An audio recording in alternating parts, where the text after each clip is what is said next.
திருச்செந்தூரில் tuition centre முன்பு நிறுத்தி வைக்கப்பட்டிருந்த இருசக்கர வாகனத்தை சிறுவனுடன் வந்த மர்ம நபர் ஒருவர் திருடி செல்லும் காணொளி வெளியாகி பரபரப்பை ஏற்படுத்தியுள்ளது. தூத்துக்குடி மாவட்டம் திருச்செந்தூரை அடுத்த குமாரபுரத்தை சேர்ந்தவர் அழகர்சாமி.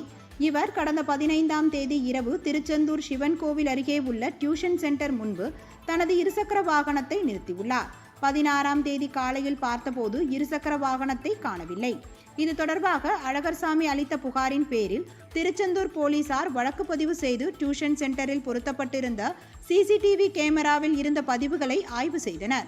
அதில் 16ஆம் தேதி அதிகாலை 6 மணி அளவில் சிறுவனுடன் வந்த மர்ம நபர் ஒருவர் அழகர்சாமியின் இருசக்கர வாகனத்தை திருடி செல்லும் காட்சி பதிவாகியுள்ளது.